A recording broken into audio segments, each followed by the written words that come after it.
কিনা বলেন? কেন দেয়? কারণ সন্তান নাভি দিয়ে মায়ের কাছ থেকে শেক করে এগুলো নিয়ে নিচ্ছে, মায়ের গাঁথি হয়ে যাবে। আল্লাহর খেলা কি দেখেন? আল্লাহর খেলা হলো ফার্স্ট লাইফকে বাঁচানোর জন্য সেকেন্ড লাইফকে শেষ করে দিবে। সেকেন্ড লাইফ হলো মা, ফার্স্ট লাইফ হলো এখানে বেবি। বেবি কিন্তু মুখ দিয়ে খায় না, বেবি কোথা দিয়ে খায়? এনে নিয়ে আসবে মায়ের কাছ থেকে, এই জন্য মাকে দিবেন। আর মায়ের জন্য সেরা খাবার হলো এটা। আজকে দেখেন দুঃখজনক করে সত্যি, মানুষ বিকলাঙ্গ বাচ্চা জন্ম হচ্ছে বেশি, হচ্ছে না? আগেও হচ্ছে, 100 বছর আগেও হয়েছে, কিন্তু দেশে ওটা কম ছিল। কেন কম ছিল? আগেকার মায়েরা এই রেডিয়েশনের মোবাইল ফোনটা এখানে রাখতো না। রাখতো ফোনটা এখানে? মায়েরা মোবাইল ফোনটা এখানে রাখতো না। তার মানে এই রেডিয়েশনের ঝুঁকি মায়েদের ছিল না, ছিল? এখন মায়েদের আছে। এই রেডিয়েশন নিয়ে যে বাচ্চা জন্মাবে সেটা ভালো হবে? কিন্তু অসুস্থই হবে।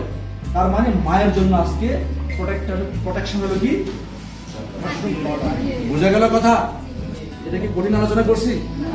এর মধ্যে পলিস্যাকারাইড আছে, গ্যানোডিক অ্যাসিড আছে, টাইটারপেনিন আছে, অ্যাডিনোসিন আছে, ফাইবার আছে, প্রোটিন আছে। ওইটার মেকানিজম বলতে গেলে আপনাদের ভয় লাগবে, দরকার নেই। বলে এত কঠিন বলা দরকার নেই। ওইটা আলোচনা অন্য লেভেলে করা যাবে, কিন্তু সহজভাবে উপস্থাপন করে। দ্বিতীয় খাবে কারা? এটা খাবে কারা? ছোট বাচ্চারা, বয়স্করা। এটা খাবে ছোট বাচ্চারা। দেখেন আজকে আমাদের আদরের বাচ্চাগুলোকে আমরা কি খাওয়াচ্ছি? চিপস, চানাচুর, বিস্কুট খাওয়াচ্ছি কিনা? এটা ভালো না খারাপ? কারণ খারাপ খাওয়ান না কে কে বলেন? এখন আমি যদি বলি আপনার বাচ্চাকে এক গ্লাস বিষ খাওয়ান, খাওয়াবেন? খাওয়াবেন? জোর করলে খাওয়াইতে হবে, খাওয়াবেন? বেশি জোর করলে আমাদের বাইরে রাখবেন যে আমার বাচ্চাকে বিষ খাওয়াইতে আসছে। কিন্তু না জানার কারণে, অসাবধানতার কারণে আপনি প্রতিনিয়ত এই জুস যে খাওয়াচ্ছেন, স্লোলি পয়জনে তাকে রাখছেন। অর্থাৎ বাচ্চারা সবাই স্লো পয়জনে আছে কিনা বলেন? বেকারি খাবার, এই খাবার, সেই খাবার। তাহলে বাচ্চাদেরকে আপনি দেওয়া যাবে? এটা দেওয়া যাবে? বাচ্চাদেরকে এটা দেবেন, এটা ব্রেন টনিক। 1 থেকে 6 বছরের ব্রেন ডেভেলপমেন্ট হয়, তারপরে কিন্তু আর ব্রেন ডেভেলপমেন্ট হয় না। তাহলে ব্রেন ডেভেলপমেন্টের জন্য কত ধরনের মানুষ আয়োজন করে, এই সেরা আয়োজন হচ্ছে এটা। এখন আসলে আমাদের বাচ্চার কি অভাব আছে?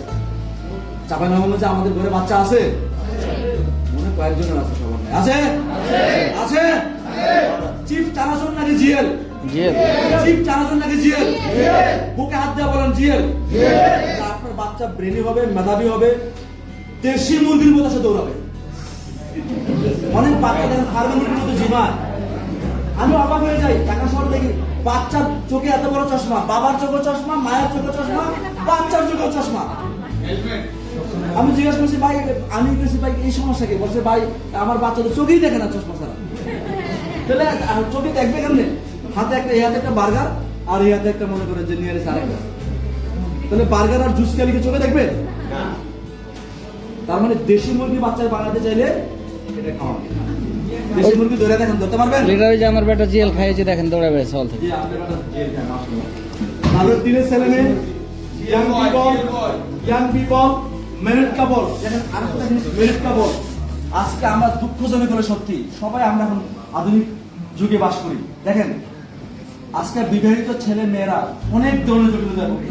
আমি বিশ্বাস করেন ডিএক্সএলের সিনিয়র হওয়ার কারণে প্রচুর কল আমার কাছে আসে। এমন কল আমাদের বোনেরা করে, ভাইয়েরা করে, মানে আমার নিজের কাছে খারাপ লাগে, মনে চোখ দিয়ে পানি এসে পড়ে। বিবাহিত জীবন তাদের এত কষ্ট যাচ্ছে, কারণ কি? লাইফ স্টাইল ভালো। আমি তাকে আগে এসব প্রোডাক্ট বলার আগে তাকে জিজ্ঞেস করি কি কাজ করেন, কি খান, কেমন ঘুমান, কেমন জীবন যাপন করেন, পুরোটাই দেখি বেজাল। তাহলে বেজালের লোক কি ভালো থাকতে পারবে? তারপর তার বেজাল থেকে বের করে নিয়ে আসি আর বলে এবার আরজিজিএলটা টানা কয়েক মাস খান, দেখবেন আপনি অনেকটা আরাম পাবেন। বিশ্বাস করেন রাজশাহীতে একটা দম্পতি আসছে, এটা আমি ওনার ওয়াইসা সরকারি চাকরি করে আইসা পড়ছে, ভাই আমার তো অনেক বছর যাবত বাচ্চা হয় না, আমার হাজব্যান্ড ওয়াইফ দুজনই ডাক্তার কাছে গেছে, কিছুই বলে না। ডাক্তার বলে যে সব ভালো আছে, হয় না কেন জানি না, কিন্তু সব ঠিক আছে। আমি বলছি ভাই হয় না কেন, অবশ্যই প্রবলেম আছে। প্রবলেম না থাকলে না হওয়ার কারণ নাই। ওই প্রবলেমটা হলো আনুপেক্ষিক প্রবলেম, একদম সূক্ষ্ম প্রবলেম, যেটা প্যাথোলজি টেস্টে ধরা পড়ে না। প্যাথোলজি টেস্টে ধরা না পারলো গ্যানোনর্মা টেস্টে ধরা আপনি এটা খান, এটা খান, এমনি খান। আপনি যেটা খাবেন ওটা আমি নিজেও খাই। খান, দেখবেন, বিশ্বাস করেন 6-7 মাস পরে সে বলছে ভাই আমার তো খবর হয়ে গেছে। স্থানের উপরে ঘুমাবো। 3 বছর পরে বেবিকে কোলে নিয়ে পঙ্কানে আসে যে এটা আমার কেন বেবি, বুঝা গেল? অনেক জটিলতা আছে এটা লাইফস্টাইলের কারণে। এই গ্যামাটার মা দিবেন, গ্যামাটার মা দিবেন, বুঝতে পারছেন কিনা? তা কোন রোগীর কথা বলছি? কোন রোগের কথা বলছি? বয়োজ্যেষ্ঠ আপনার বাবা মা আছে না, আমি আমার বাবা মাকে দিই, আমার শ্বশুর শাশুড়িকে দিই, তারা রেগুলার এটা খায়। এবার এটা খাইলে কি হয়? আমার বাবা কি সিংহ পুরুষ হয়ে যাবে? না। আমার বাবার বয়স প্রায় 74, সে হয়তো এইভাবে হাঁটবে, যেটা হওয়ার কথা, বয়সের জন্য রয়ে গেছে। এইটা খাওয়ার পরে আমার বাবা হাঁটে, আমার বাবার হাঁটার স্টাইল দেখায়। আমার বাবার সাথে আমি হাঁটতে পারি না। আমার বাবা আমাকে বলে আমি যা বয়স পাইছি তুই তা পাইবি না, আঙুলটা দেখা। আমি বলছি কেন, আমি বেশি পাবো? বলছে আর তোর দাদা যা পাইছে আমি পাইনি, আমি যা পাইছি তুই আমার বেশি পাবো। আর আমি বলছি আপনি যেটা খাইতেছেন যদি আল্লাহ হায়াত রাখে আপনি আমার দাদাকে টাচ করবেন। এখন আমার বাবা কি করে এটা খাওয়ার পরে? সে সকালবেলা তার বাথরুমটা পরিষ্কার হয়, সে দম নিয়ে হাঁটতে পারে, বুঝছেন কিনা? অনেকে হাঁটতে গেলে একটু টায়ার্ড ফিল করে না? বিশ্বাস করেন আমার বাসা হলো 4 তলা আর একটা 5 তলা, আমার 2টা ফ্লোর। এই 2টা ফ্লোরে আমার লিফট নাই। আমার বাবা হাইটা কখন যে নামে কখন যে ওটা আমি নিজে দেখি। আমি নামতে গেলে হিসাব করে নামি, আমার বাবা হিসাব করে না নামতে। ওই গেছে গা পান আনতে, গেছে গা ওইটা আনতে, ওইটাই আনতে গেছে। কেন গেছে জানেন? তার শরীরের মধ্যে কি খায়? কেন পর? কারণ আমার বাবাকে আমি ভাত খাইছি কিনা জিগাই না, আমার মাকে আমি জিগাই আরজিএল খাওয়া হয়েছে কিনা। ভাতের কথা আমি কোনোদিন জিজ্ঞাসা করি না, ভাত খাইছেন? ভাত তো রুটিনটা খাবি, ঠিক না?